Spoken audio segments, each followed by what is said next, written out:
बिस्मिल्लाहिर्रहमानिर्रहीम। अस्सलाम वालेकुम नादरीन कराम, इलेक्शन 2024 का बाकायदा तौर पे ऐलान हो चुका है और जो मुस्लिम लीग नून है और जो इस्तेकाम पाकिस्तान पार्टी है उसके दरमियान सीट एडजस्टमेंट जो है वो तकरीबन मुकम्मल हो चुकी है।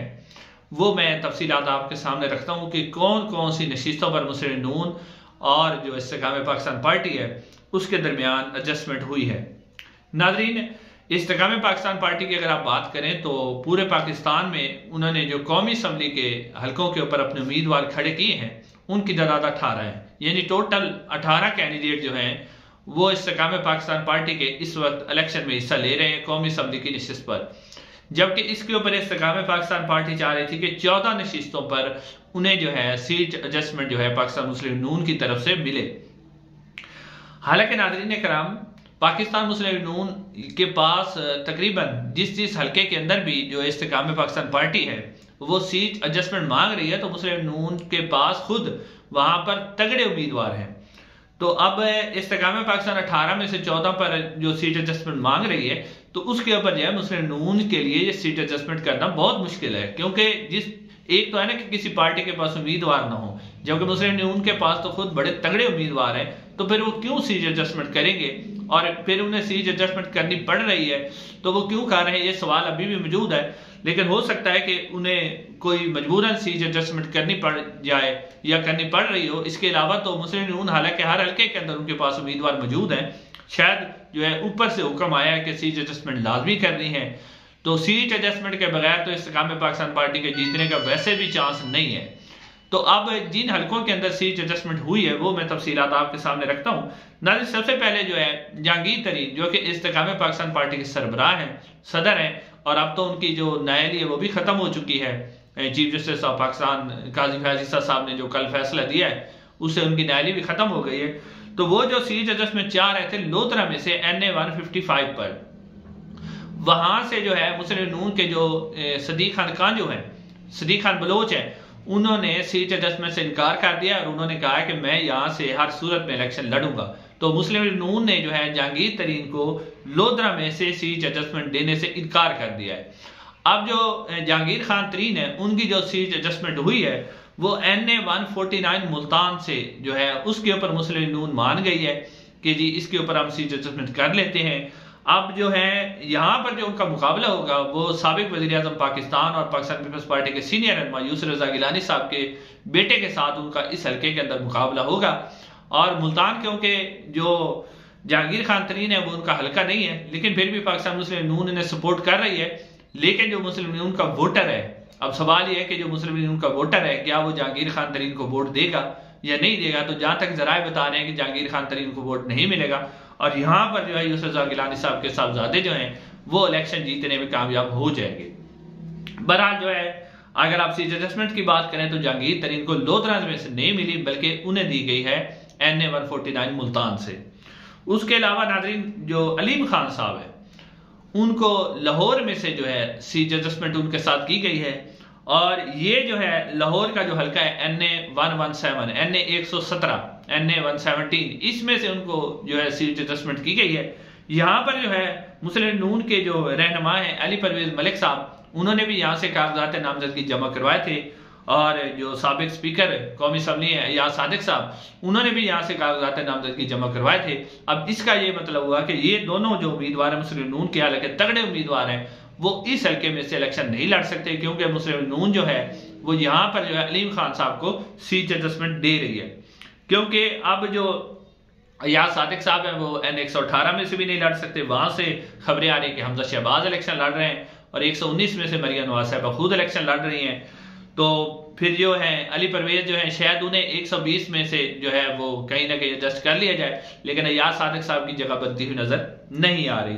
उसके बाद नाज़रीन कराम जो आमिर कियानी साहब हैं जो कि पहले पाकिस्तान तहरीक इंसाफ में थे, बड़े पुराने वर्कर थे पाकिस्तान तहरीक इंसाफ के, 9 मई के वाकयात के बाद उन्होंने सियासत छोड़ दी थी और उन्होंने ये ऐलान किया था कि वो PTI नहीं बल्कि सियासत भी छोड़ रहे हैं। सियासत छोड़ने का उन्होंने बाकायदा तौर पर ऐलान किया था, लेकिन दोबारा उन्होंने सियासत में एंट्री की और इस्लामाबाद में से अब इलेक्शन लड़ रहे हैं। तो यहाँ पर भी जो है पाकिस्तान मुस्लिम नून ने आमिर कियानी साहब के लिए भी सीट एडजस्टमेंट जो है वो कबूल कर ली है कि आमिर खान के मुकाबले में भी वो बंदा खड़ा नहीं करेगी मुस्लिम नून, और उनकी जो मकामी क़यादत है वो आमिर कियानी साहब की सपोर्ट करेगी और आमिर कियानी साहब जो है वो मुस्लिम नून की सपोर्ट से इलेक्शन लड़ेंगे। उसके अलावा नाज़रीन जो अगली सी जजमेंट है वो रावलपिंडी से जो गुलाम सरवर खान है, पाकिस्तान तहरीक इंसाफ में थे, वफाकी वजीर भी रहे, उसके बाद ये भी 9 मई वाक़यात के बाद जो है पाकिस्तान तहरीक इंसाफ छोड़ गए। 2018 में ये 2 नशिस्तों से कामयाब हुए थे और इनके बारे में कहा जाता है कि ज़ाती वोट बैंक भी रखते हैं। अब ये जो वाह कैंट वाला एरिया है, 2 हल्के हैं, लेकिन एक हल्के में से उनके साथ जो है सीट एडजस्टमेंट की बात हो गई है कि वहां पर मुस्लिम नून जो अपना बंदा खड़ा नहीं करेगी। तो अब गुलाम सरवर खान जो है रावलपिंडी में से उनके साथ भी हो गई है। उसके अलावा जो एक और रहनुमा है जिनके बारे में नाम लिया भी जा रहा था, नुमान लंगड़ियाल साहब साहिवाल से, और उनके बारे में भी मुस्लिम नून मान गई है कि उनके मुकाबले में भी बंदा खड़ा नहीं किया जाएगा। मुस्लिम नून जो है वो मकामी तौर पर नुमान लंगड़ियाल साहब की सपोर्ट करेगी। तो अब नुमान लंगड़ियाल साहब जो हैं उनके साथ भी सी जजमेंट कर ली गई है। उसके अलावा ओन चौधरी साहब से भी खबरें आ रही हैं कि लाहौर के जो हल्का NA 128 है, यहाँ से ओन चौधरी साहब के साथ भी ये तकरीबन कंफर्म हो गया कि ओन चौधरी साहब भी यहाँ से इलेक्शन लड़ेंगे, मुस्लिम नून उनको सपोर्ट करेगी। अब सवाल ये कि ओन चौधरी के मुकाबले में पाकिस्तान तहरीक इंसाफ किसे मैदान में उतारेगी और क्या जो ओन चौधरी साहब हैं वो इलेक्शन में यानी वो जीत सकेंगे या नहीं। यहां से जो मुस्लिम नून के उम्मीदवार थे हाफिज नुमान साहब, उन्होंने कागजात नामजदगी जमा करवाए हुए हैं। अब देखते हैं कि हाफिज नुमान साहब इसके ऊपर क्या रद्द अमल देते हैं। यहाँ उन्हें जो है कोई और सूबाई असम्बली या पंजाब के अंदर कोई और उन्हें वजारत दी जाती है या मरकज में कोई उन्हें और किसी तरीके से कंपनसेट किया जाता है, तो ये भी आने वाले जो है वक्त बताया जाएगा। लेकिन उसके अलावा नाज़रीन खुशाब में से भी जो वहां भी सीट एडजस्टमेंट पे बात हो गई है, वहां से पाकिस्तान तहरीक इंसाफ के जो एहसान उल्लाह टवाना साहब थे 2018 में वो इलेक्शन जीते थे पाकिस्तान तहरीक इंसाफ के टिकट से, तो वो जो है इस्तेकाम में पाकिस्तान पार्टी में शामिल हो गए हैं। तो वहां सीट एडजस्टमेंट की गई है। लेकिन जो आजाद उम्मीदवार थे ना गुल असगर भगोर साहब, वो आजाद हैसियत से इलेक्शन लड़े थे और गुल असगर भगोर और एहसान उल्लाह टवाना साहब के आपस में काफी इख्तलाफात थे। लेकिन अब जब जो 2024 में इलेक्शन हो रहा है उसके अंदर उन दोनों ने मिलकर इलेक्शन लड़ने का फैसला किया है, तो वहां भी मुस्लिम नून अपना बंदा खड़ा नहीं करेगी। ये सुमेरा मलिक साहिबा वाला हल्का है और इसके अंदर से जो है एहसान उल्लाह टवाना साहब जो पिछली दफा MNA का इलेक्शन लड़े थे वो इस दफा वो जो एहसान उल्लाह टवाना साहब है वो इस दफा MNA का नहीं बल्कि MPA का इलेक्शन लड़ रहे हैं। और MNA का इलेक्शन है वो गुल असगर भगोर जो है इंजीनियर गुल असगर भगोर साहब वो लड़ रहे हैं।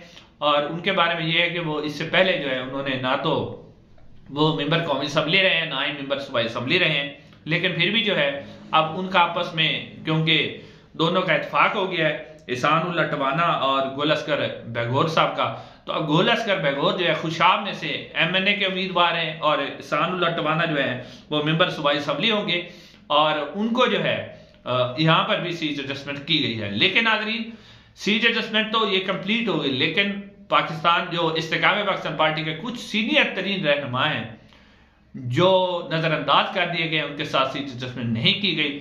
उसमें आप देखें तो फरक हबीब साहब शामिल है फैसलाबाद से। फरक हबीब साहब जब इस्तेकाम पाकिस्तान पार्टी में शामिल हुए थे तो उन्होंने इमरान खान साहब पर संगीन इल्जामात भी लगाए थे, तो उन इल्जामात का भी उन्हें सिला नहीं दिया गया, उनके साथ सीट एडजस्टमेंट नहीं की गई। वहां भी जो है उनके लिए अब मसाइल है। उसके अलावा फिरदौस आशिक अमान साहबा जो कि सियालकोट से पाकिस्तान तहरीक इंसाफ में थी, फिर वो भी छोड़ गई। उन्होंने भी पाकिस्तान तहरीक इंसाफ के चेयरमैन इमरान खान साहब पर बड़े संगीन इल्जामात लगाए थे, लेकिन उनको भी जो है सीट एडजस्टमेंट नहीं दी गई और वो भी जो है इस चीज से महरूम है। तो अब उनके जीतने के चांसेस तो आप समझ लें कि अरगमान सुबहानी से उनके जीतने के चांसेस तो अब ऐसे समझ लें खत्म हो गए हैं कि वो मुकाबले भी नहीं है।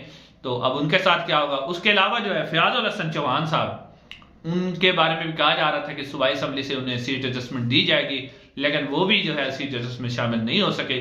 तो अब देखते हैं कि जी फयाजुल हसन चौहान साहब हैं, फयाजुल हसन चौहान साहब वो किस तरह अपनी इलेक्शन कैंपेन करते हैं और क्या वो इलेक्शन में हिस्सा लेते हैं या नहीं लेते। इंशाल्लाह नाज़रीन इंशाल्लाह अगली वीडियो में आपसे मुलाकात होगी। अस्सलाम वालेकुम।